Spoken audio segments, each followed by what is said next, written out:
There aren't uprisings all over the country. Maybe there will be. People need to start taking to the streets. This is a dictator.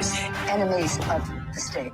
Show me where it says. Hey, welcome everybody to another episode of the Rebel Alliance podcast. I'm your host, Aaron. Thank you for coming by and spending your afternoon with me. And I'm just going to get the comments here going.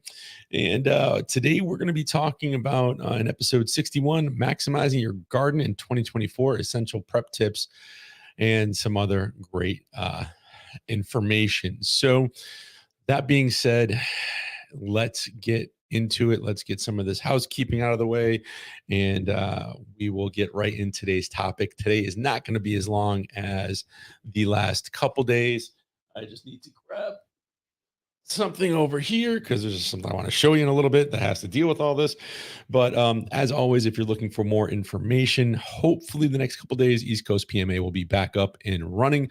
Until then, feel free to head over to the Facebook group or to the PMAmanifesto.com or the PMA Manifesto group or the Telegram group, East Coast PMA, to ask any questions or to interact with myself and the others in the group. And I also am posting some of the downloadable content there also, as far as documents and stuff like that we went over earlier this week. So also, if you are looking to support us, not that you can right now, but when the site's back up, there are some links that you can use to either set up a Liberty Dollar account and some other links on there that you can utilize. How to Win in Court Without an Attorney, Dr. Graves' course, where you can go, and it's an affiliate link for myself. So it kind of helps just kind of fund things here, because YouTube really doesn't pay a lot to have videos. Anyways. Well, at my level, at least. So that being said, the other thing that I want to bring your attention to, that I think everybody should have one of these for their association, their community, or even just their family, is a Start 9 embassy system. I've had mine now for 2 years, I think it is, or at least a year and a half. Yeah, we were at my mother-in-law's. So, phone's not on vibrate. Let's put that on vibrate. So 2 years, somewhere about that. And basically, it's a way to take back your computer sovereignty. We are tracked so much online. Even if you use a VPN, which does help a lot, you're still tracked. You still get ads populating. But if you run your own Start 9 embassy server, not only can you have some super high-tech end-to-end encryption between you and your association members, or you and your family or friends, but you can also run your own search engine. You can have your own chat GPT that is not set up to the bounds of what OpenAI has. You're running your own language models. You can run your own Lightning nodes if you want to, see how a Lightning node works, and take care of your own payments and stuff like that. You can run your own BTC Pay server, which is a Bitcoin Pay server, which you can kind of think of it kind of like a PayPal, but all with Bitcoin. So you can sell products on there. You can do all these different things, and you're controlling and self-custody of all of that information and data. And I just think everybody should have one. I think they're a great asset. You'd be surprised what comes up in a search when you're not using DuckDuckGo or Brave or something like that, and you're actually using your own search engine that just brings in all the information. So that being said, for those of you who are jumping on, thanks for jumping on, and feel free to let me know where you're watching from, or even in the replay, let me know, leave a comment if you have any questions about associations and stuff like that. So today we are talking about gardening coming up in 2024. And I am not one with a green thumb. I am better at raising chickens and stuff like that, and fishing, but we had a raised garden last year. My mother-in-law, when we were at my mother-in-law's, had a second raised garden bed she wasn't using. So I cleaned that up last year, and we had I did some hay bales, or some straw that we grew out of. So we not only grew it in the ground, but we also grew in the straw, which was a first for me. I really kind of screwed that up the first couple times. Didn't realize you have to wait for everything to kind of heat up, then cool down before you plant your seedlings. And I killed a bunch. But the reason why I bring this up is that it's getting closer to spring. We're halfway through February.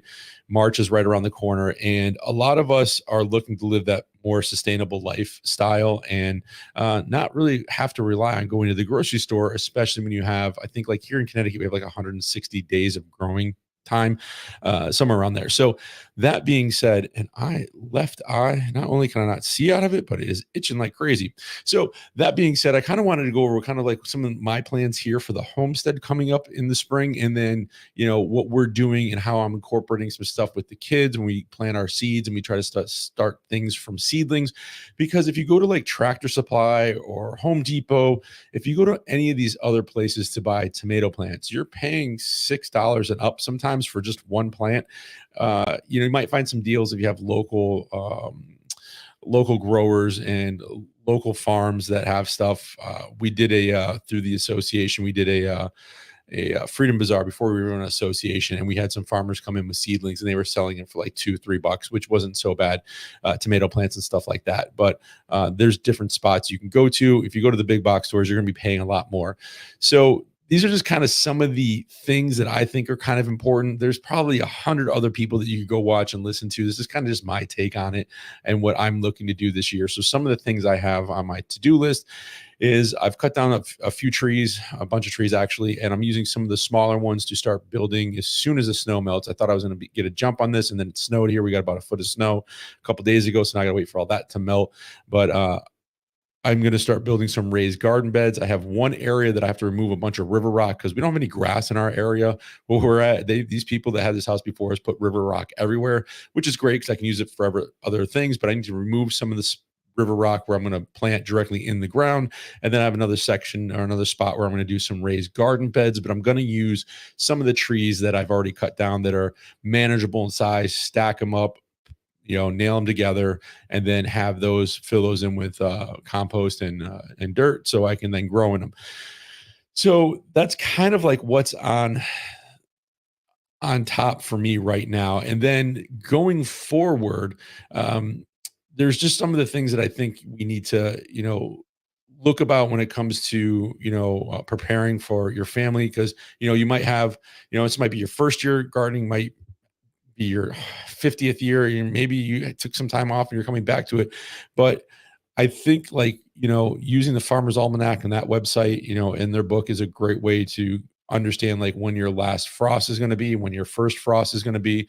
And if you go over to the Almanac's website, you can just type in your zip code and it'll tell you, like for me, I think it's what did it say, April something is the last frost. So yeah, for me, it's April 25th is going to be the last frost for my area here in Connecticut. So now I know I can start doing a reverse timeline to figure out when I need to start my seedlings, how many weeks I need to get those to germinate to be big enough to go outside. Will those survive? So like right now we're starting to plant indoors. And one of the things that, I like to do with the kids, and especially my youngest daughter, is she's like my right-hand lady.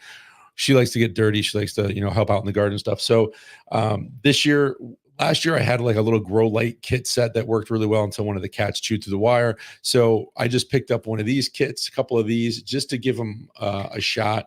I don't know if I'm really going to like them or not. Usually I start them in other planters. But anyways, I think that, when it comes to being more sustainable and being able to provide for yourself and not worry about what kind of GMOs and everything else that it's in food, or if they're pumping other garbage into your vegetables, exactly what you're getting. Because if you've ever had like a tomato from a local farm stand compared to what you get in the store, it's completely different. When we get food through the CSA, through one of the local farms that we participate in, we'll get tomatoes and cucumbers. They don't last half as long as what you get at the grocery store. You get something at the grocery store, it lasts like a month almost, it seems like. But the fresh produce really doesn't last that long because it's not pumped with chemicals. It's not covered in wax and everything else. So that being said, one thing is that, sustainability is a huge thing when you start growing your own stuff. Not only does it have a impact on your local environment, but it also is a great way for me to kind of get connected with nature and stuff like that. And then you're also reducing the amount of chemicals that you're using when you're doing sustainable gardening and doing it yourself. One thing that we do here with the chickens, or we will be doing, we did it before at the last house, is we use a lot of the chicken manure for composting, and we turned our compost and stuff like that, and that makes a great addition to your raised garden beds if you're doing raised garden beds, or even if you're going to till it into the ground if you're doing a direct sow or something like that. And it also helps reduce, landfills and stuff like that because, we've got some massive landfills here in Connecticut. And then one thing you can do if you're, when it comes to watering, something I haven't done yet, and these are just kind of some of the things when I think about self-sustainability in gardening and having the homesteads. I haven't put in any range catchment yet, and I need to do that. We do have some water on the property, some at least two springs, because we have constant surface water. I haven't dug them yet with the backhoe to see what will come up, but I do need to add something to the large size of the roof that we have to be able to use some of that water for the chickens and gardening, so we don't have to necessarily use our well. So you want to look into some form of water catchment system and something like that. And I think the best thing about, you know when you're doing gardening yourself is the fact that you know exactly what's going into it, what chemicals, if you're using like any type of miracle grow or something like that, or maybe you're just doing something with just completely like different types of manure between fish manure and cow or chickens, stuff like that. You know exactly what's going into your gardening. And then some of the ways that you can garden outside of like, the traditional like sow directly into the ground, section off a piece of your property, till it, add stuff to the soil depending on what your soil's like. Like we're close to Yukon, so we can actually bring soil samples to the campus and they'll tell us, what's good and what's bad with our soil, what we can do to improve it, which is kind of convenient. Not everybody has that. And I'm sure there's a bunch of videos on there that you can go and look up to see exactly how to improve your soil. But for us, this year it's going to be new for us. We're in the new house. We got into it late fall last year, so I didn't have a ton of time to get a bunch of stuff done outside. But one thing you can do outside of raised garden beds is you can do vertical gardening, which has been very popular. I've seen a lot of that done. I'm looking to do that with cucumbers this year. I think it's going to be a better way to actually allow them to hang, so I'm not picking them up off the ground. And a couple of things I like about the vertical gardening is it allows for better air circulation, sunlight exposure, which can, all lead to healthier plants. And then you can get creative with it. You can make arches with it. You can have it go straight up if you're having beans. I've seen, people do it with two poles and wires for beans to go up. There's a bunch of different ways to do it. One thing that I am trying, or it's a different version, I guess I should say, of what I'm trying outside of the vertical gardening this year in the raised garden beds is container gardening. So I have earth boxes, I think they're called, two of them, and I've planted some stuff in them, had some pretty good success. I like them. I still use them. But this year I actually got these 5-gallon containers, and I put a link in the description through Amazon, and let me see if I can find them here. So they were pretty inexpensive. So it's a 10 pack of 5-gallon grow bags with an aeration fabric pots with handles, and it was only $16.14 for 10 of them. So I'm going to do potatoes in probably two, and then I'm going to do various plants in the other ones, just because there's so much work that I have to do on the land here. I'm looking at other ways to still be able to provide vegetables and food for the family. And not only is it going to be using the raised garden beds, the one section I know I can clean off pretty quick and get the ground ready to go and put up a makeshift fence to keep any animals out for the ground spot that we're gonna grow in. But I also want to do the earth boxes and then these 5-gallon grow bags. So I have people that I've talked to like, well, I'm in an apartment, I can't grow. Well, if you have a balcony in your apartment or you have a little backyard in your apartment, I don't see why you can't put one of these 5-gallon grow bags, maybe throw 2 tomato plants in one, something in the other, cucumbers. I know people that have done strawberries in them. They've done really well, all types of stuff like that. So there are ways to do it. You just sometimes have to get creative. So again, that's a link I threw in the description. That's something I'm going to be trying for the first time, because before it's been the earth boxes, and those are more for like lettuce, tomatoes, what else I grown in them, broccoli, stuff like that. But you are, again, limited to space, so they aren't that big. I also think it's just having these variety of ways of growing are important, and we need to make sure we don't just typically think like I grew up with a garden. It was 10 by 12 or 12 by 12, whatever the heck it was, at my parents' house, and my father would rototill it, put in the grass clippings, put in the chicken manure, rototill it, make little pathways, section off little parts of the garden, and have cucumbers here, peppers there, tomatoes there. And that's great if you have that. Like I want that here eventually, but I just don't have the time yet because we got into the property so late. So I'm looking at alternative ways of still being able to grow come this grow season. Because like I said, when you look at the Farmer Almanac online, it'll tell you, or in the book, it'll tell you how long your growing season you have. And I think ours is like 160 days, something like that. So one of the other things I try to do is, well, at least what I'm trying to do on this property is I want to incorporate some native plants like autumn olive. I know it grows around here a lot. I don't have any that I found on the property yet, but I want to do that.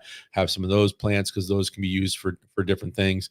And then, having native stuff in your gardens, also helps, with the bees and the butterflies and birds and everything like that. So I try to incorporate something local or native to the area. One thing I do want to do that's really not native, like we have some mushrooms in the area that are pretty decent. Chicken of the woods, I think, is one of them. Turkey tail, stuff like that. But I want to do like a mushroom section with some older logs, and that's something down the road. I know we did that as a workshop with Liberty House. I think it was last year, and people had like 4-foot logs or 3-foot logs, and they had all the spores, and everybody was getting tons of mushrooms and stuff like that. So that's just something else that I want to add into the mix, and it's just something that I can look at natural varieties that grow in the area. So let's see what else is there. Some of the things that I think it's important is that you need to stay up on what's going on, different trends, different growing, different ways to grow. There's all this information out there. Sometimes it's like a fire hose if you're getting into gardening, or even if you've been in it for a while. I know, like I said, I've kind of been on and off with it. I've tried my best sometimes. Sometimes it's been complete garbage. Sometimes I've started seedlings and they got really tall and they just didn't have any strength to them. They just fell over. So my grow lights were too high. And there's a curve to learning, but I think, staying informed about different gardening tools, different techniques, different websites, tried and true and proven techniques is a way to go. One thing I do want to try is I want to make a berm. I have a lot of old dead wood in this property that nobody ever cleaned up. So I've been pulling a lot of it out. Some of the stuff I'm going to burn, some of the stuff I'm not, but I want to, and it's slipping me now, the name, oh, why can't I think of the name of it now? Basically, you take the wood, you dig a trench, you throw the wood in it, you pile the dirt on top so you can grow on both sides. And I cannot think of the name of that right now. And I wish this is when I had a co-host so somebody could remind me what I'm trying to say. But that's another way of doing it, where the wood starts to decompose, the wood stays wet, you're not watering as much. Why can't I think? I don't know. I can't. That's Hubercultural? No, that's not it. I don't know. Anyways, I'll figure it out. I'll put it in the comments once I realize what the heck gardening style that is. But some people do hydroponics. There's all a bunch of different ways of doing it, but that's one way here where I can look at the resources that I have on this property and say, okay, I can pull out these dead trees that I'm probably not going to burn. They're past what I would consider burning in the fireplace, or wood stove, or maybe it's like more like campfire wood. But I'm going to take it. I'm going to take the backhoe, or even just put it right on top of the ground, cover it with dirt, and then water it down and let that start decomposing. So when I put my plants on the sides and plant on the sides of the berm, that water in the log will naturally, provide hydration to the plants and stuff like that. So again, there's all these different ways of being able to grow. It's just I'm trying to incorporate a couple of different ones to see what I like the most here. Just because we are pretty much, outside the house, it's just woods for us. It's, just under 6 acres of woods. And I have a really big rock farm. We have lots of boulders and rock here. So one thing I wanted to definitely talk about is number 3 here on my list is season and prep time. So this is, going to be dependent on where you're located within what growing zone and stuff like that. So this is kind of just like I don't know, like an overall view of what I think is, a time frame and what you should be doing in these months. So like right now, I should probably have my seeds already started. I'm probably behind the 8 ball a little bit right now. But that being said, in early spring, so February to March, if you don't have snow on the ground, you can start looking at soil preparation. You can start, seeds indoors. Starting seeds for vegetables, herbs, and flowers are required longer growing seasons, such as tomatoes, peppers. You can use trays or pots filled with quality seeds starting mix. So, there's like the one I showed you here, this burpees comes with little pods that you add water to, you stick the seed in. I don't know how great those are. They've worked before for me. Other times I've made my own mixture of, we'll call it potting soil for lack of better description, where it's got some compost, it's got some dirt, it's got other things in there together. And, I make my own little seed trays and plant those. So you want to start your seeds, in early spring between February and March. And then, you know, uh, you want to think about what type of fertilizer you want to be using, and you want to apply a balanced fertilizer or compost to your garden beds to provide nutrients for upcoming planting growth, depending on how you want to do it. And then you also have to think about pet and disease prevention. That kind of goes throughout the whole growing season. Uh, and then when we get into late spring, April to May, again, if you haven't started some seeds for the warmer crops like cucumber, squash, and melons, you can start that. Transplanting, if your seeds are getting bigger, you want to start, bringing them maybe outside for a little bit during the day where it's nice and sunny out, and then bringing them back in at night, just in case you're still going to get a frost. But, like for me, I think it said April 25th was the last frost. So anytime after that, I don't have to worry about that. Again, soil preparation, fertilization, watering. You want to make sure that you're getting your soil really good to go, especially if you're going to be going right into the ground. You're not going to be doing like a raised garden bed or anything like that. And then when we get into the summer months, June and August, watering is going to be a huge thing. Maintaining consistent moisture level in the garden, particularly during hot and dry periods. Consider drip irrigation or soaker hoses, which are really good. You can actually put them on a timer, and then when the timer goes off in the morning, it allows the water to run. Timer goes off, it shuts it off, goes back on.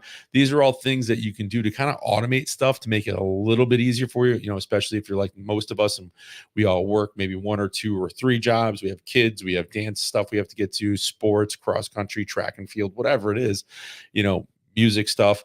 You want to try to, where you can, add some automation, and using that timer with the garden hose, or the soaker hose rather, and then some type of drip irrigation is a great way of doing it. And then you can then use any rain catchment systems also to supplement that if you're using it off your well, and that sort of thing. This is where we're going to start weeding. Weeding is going to be a pain. I usually try to throw a lot of cardboard down to kind of keep that, and then plant around that depending on how things are set up in the garden. Again, fertilization, pruning, and maintenance. You want to get any of those suckers off the tomatoes and that sort of thing. And then this is usually when we're going to start begin harvesting crops as they ripen, harvest vegetables and fruits regularly to encourage continuous growth and production. That's also very important. I try to get into the garden at least every other day as much as possible. Usually for me, because I still work third shift, is when I get home in the morning, kids go off to school. If it's my first day off, I usually don't go to sleep right away. So I might have a cup of coffee, go out and play around in the garden for a little bit. That's how it kind of worked at my mother-in-law's last year when we were there using one of the raised garden beds. So I was taking care of all the stuff in there. And I definitely planted way too much in that small space, but that's just a thing. And then again, like we said before, prevent pest and disease maintenance. One thing I had one year is I had these horned worms. I forgot what they were called now, but they ate all my tomato plants one year. I was like, oh, it's a pretty cool worm. I don't want to kill it. I didn't know what it was. And the damn thing ate all my tomato plants. And yeah, after that, I didn't allow them to live. But, it's one of those things you got to have to worry about: pests, rabbits, mice, whatever, keeping things out from eating your garden. That's also, and if you have chickens, you want to make sure that your chickens cannot get to your produce, because they will go through and destroy your gardens. They will eat everything. That's why sometimes I like ducks a little bit more. They're not going to eat your tomato plants like a chicken will. And then we get into September, November. Now we're coming back into fall. So now this is going to be your cleanup, more soil preparation, amend the soil with compost, age manure, replenish nutrients, and improve soil structure for the next growing season. Planting, you could consider cold season crops like lettuce, kale, carrots. For fall harvest, consider planting cover crops like clover, winter rye, to protect and enrich the soil during the winter months. And then mulching. I like mulching a lot. I think mulching is pretty good. And apply a thick layer of mulch to the garden beds to insulate the soil and suppress weed growth during the wintertime. Because if you don't take care of your garden in the fall, you're going to have a mess on your hands come spring, and you're going to be dealing with all that crap that you should have dealt with beforehand. And let's see. That is kind of it. Yeah, that brings us into November and then into the winter months. So one of the things that I think, and I try to always bring this back to associations because that's kind of what we talk about here. So, as you're getting into gardening, if you have an association, like our association, we have a bunch of different people that garden. We have one guy that, his whole landscape is edible pretty much. And so like he's my go-to if I have any questions. I actually had him come out here and walk my property with me, be like, hey, what do you think of this? What do you think I should do here? And so he gave me some ideas on what he thinks, the best route would go and stuff like that. So you want to utilize the people within your association. If you are new to gardening or you're like me and you're kind of in and out of it and you've tried a bunch of things and some things have worked really well, other things haven't. And now that you're maybe, you're in a house and you're like, okay, I want to get established, or you have a homestead now and you're like, I need to build this up. I need to get structures in place. Well, maybe there's somebody within your association that can help you uh, bring those goals together. And then what it's also great is if you had, if you are part of association, like something we do barn raisings, but we could also do, garden raisings. Like, hey, this week we're going to go to Smith's house and we're going to help them get all their gardening stuff ready. We're going to, all their seedlings have been started now. They're ready to move outside. So we're going to get the day together and we're all going to go over. We're going to, have a good time, hang out. We're going to do some planting and then maybe crack a cold one afterwards. So you can utilize your association. That's the whole point of getting some of these associations set up, especially the community-based ones, is to be able to have that micro parallel economy or lifestyle where we rely on each other and we don't have to worry about going to the grocery store or any of the big box stores and stuff like that. Like, we're still all kind of tied in a little bit, but at the same point we can still do all these different things within our associations to make life a little bit better for us and healthier too. So, getting outside and gardening keeps you active. It allows you to, burn some extra calories, maybe from the pizza you had on Friday. But, bringing in others and helping out and getting other viewpoints is a great way of doing it. Like I've watched a ton of videos on YouTube about gardening and, hey, we have a quarter acre and this is how much we produce, or we have an acre, or we have a half acre. You don't need a lot of space to produce enough food for you and your family. And then as you're doing this, start thinking about ways to preserve. We do canning, freeze drying. Those are huge. Dehydration. I have not gotten into pickling yet. I might have to do that down the road.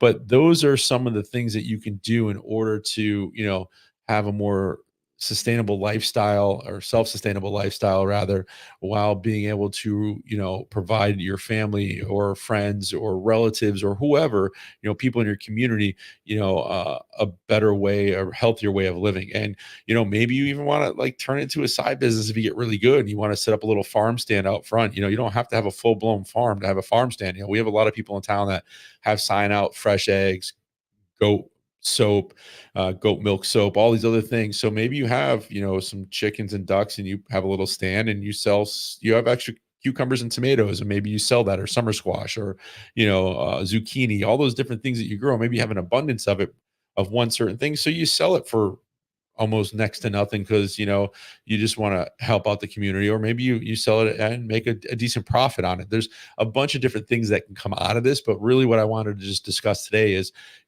hey, it's getting to that point in the season. You need to get on the farmer's almanac, see when your last frost is going to be, so you can do a reverse timeline like we do in the military to figure out, okay, this is when I need to be planting, or I should have planted by this time, and now I'm behind a week.